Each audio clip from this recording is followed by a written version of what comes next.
Hitrost električnih skirojev, ki drvijo po naših cestah, je včasih res ekstremna.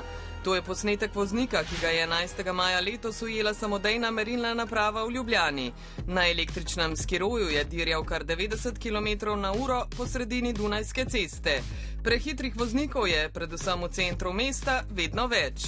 Recimo na slovenski cesti so hitrosti nekje med 50-60 km/h, 40-45. To je vse, kar je že iznad preko same omejitve, ki je na slovenski cesti recimo 30 km/h.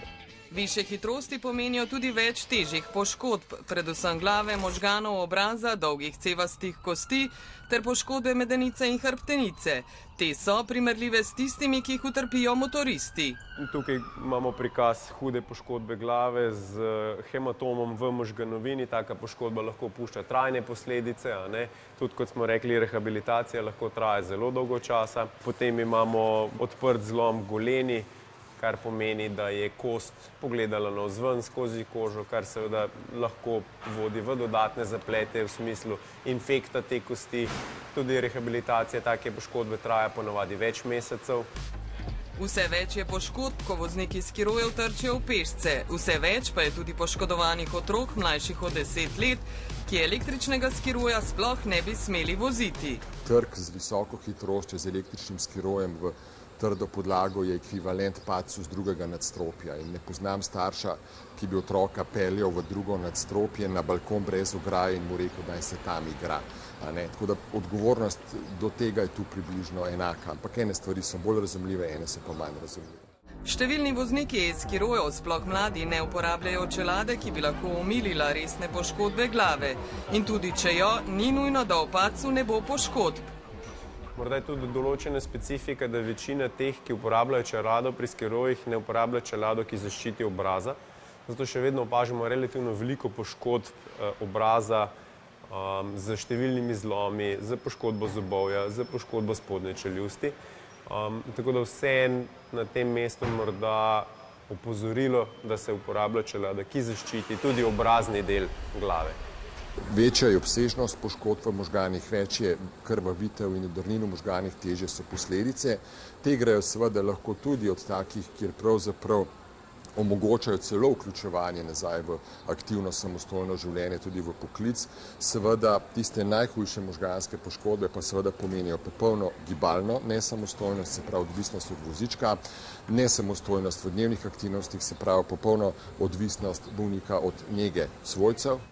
Prevelika hitrost, vožnja po napačni strani kolesarske steze, po pločnikih, pod vplivom alkohola ali drugih substanc, brez čelade, vožnja s slušalkami in telefonom v roki. Odsvetujemo absolutno prevažanje kakšnih predmetov na e-skirojih, v smislu kakšnih škatelj, večjih vreč, ki jih nekateri obešajo na belanco, in pa seveda prepovedana je vožnja dveh oseb na e-skiroju. Zdi se, kot da vozniki električnih skirojev ne poznajo pravil. Pa je res tako? Današnja vožnja sem je bila precej razburljiva. Tam na Obcelovški sem srečal skupino vrtčevskih otrok, kjer so mogli vzgojiteljice že malo paziti, da kdo ne bi na kolesarsko stezo zašel. Mene se je na skiroju peljal fant, ki ne vem, če ima 15 let, brez čelade, seveda. In pa potem je tam na prehodu za pešce en, brezobziran voznik izsilil mene in pešce, ker je zapeljal praktično na polovico prehoda za pešce. To, da sem že malo pretresan, prišel sem. Tako Matic Slabšak, ki opozarja, da vsega niso krivi samo vozniki e-skirojev. V zadnjih 5 letih, odkar se po centru Ljubljane prevaža s skirojem, je bil 2-krat udeležen v nesreči.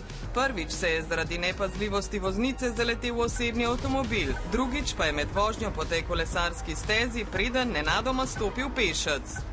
Jaz sem na hitro obrnil krmilo in tukaj, če na hitro se obrne, se to ustavi.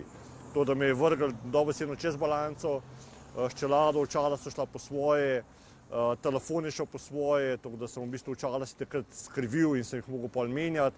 Na srečo pa sem imel čelado, ker če ne bi imel čelade, mislim, da je bila tudi glava veliko bolj potočena, tako sem opraskan po obrazu, ustnico sem si pregriznil, ampak bom rekel, ni bilo nič hujšega.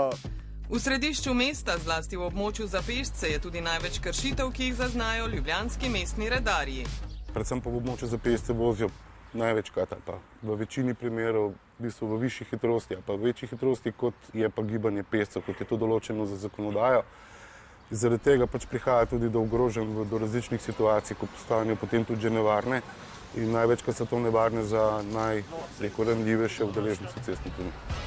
Policija je lani ugotovila kar 929 kršitev cestno-prometnih predpisov pri voznikih električnih skirojev, letos že več kot 200. Najpogostejši kršitvi sta vožnja s predelanimi električnimi skiroji in s tem povezana neprilagojena hitrost. Prepovedano je uporaba e-skirojev, ki dosegajo večjo hitrost kot 25. In to pomeni, da ga ne smeš predelati, in to je prepovedano. To je predelava tega e-skiroja v smislu, da doseže večjo hitrost, kar je prepovedano, oziroma je uporaba takega prevoznega sredstva v cestnem prometu prepovedana. Ni pa trenutno zakonsko prepovedano ne oglaševanje predelave omejevalnika hitrosti skirojev, ne sama predelava. Trgovci sicer prodajajo e-skiroje, ki imajo hitrost omejeno na 25 km/h, a po drugi strani omogočajo tudi odpravljanje omejitve hitrosti. Gre za tehnični postopek, s katerim se odstrani ali zaobide tovarniško nastavljeno omejitev največje hitrosti. Tržni inšpektorji že od lani nadzorujejo tako oglaševanje. Obiskali so 16 prodajalcev, voznikov in distributerjev ter pregledali 23 električnih skirojev.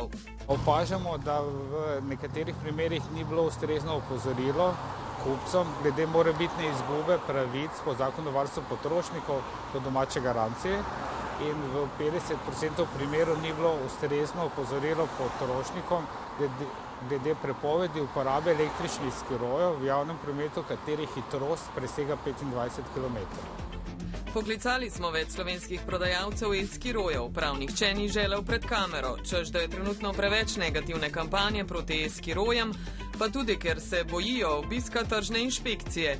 Večina jih namreč na spletu ali fizično prodaja e-skiroje, ki dosegajo več kot 25 km/h.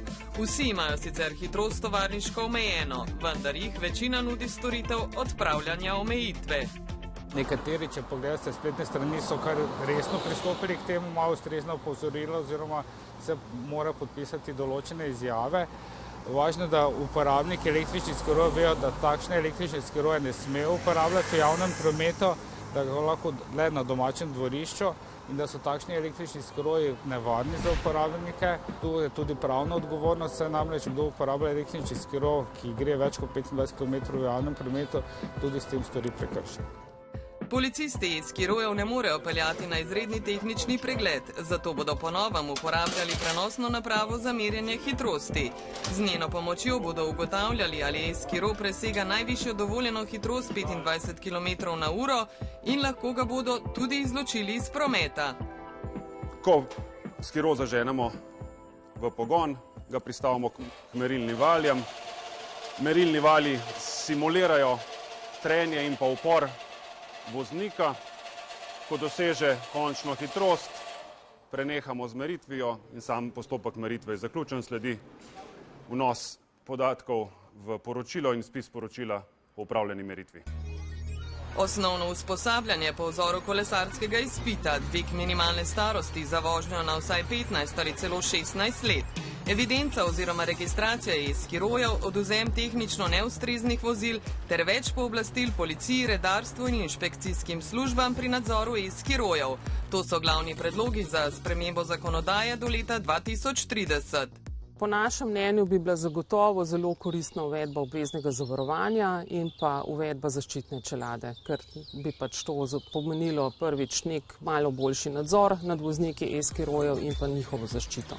Ponekod v tujini so šli še dlje. Po večjih mestih v Evropi omejujejo možnost uporabe e-skirojev o petkih in sobotah po noči, med 23. in 6. uro je uporaba prepovedana. Omejili pa so tudi najvišjo dovoljeno hitrost, recimo na 15 km/h, zlasti v okolici šol in vrtcev.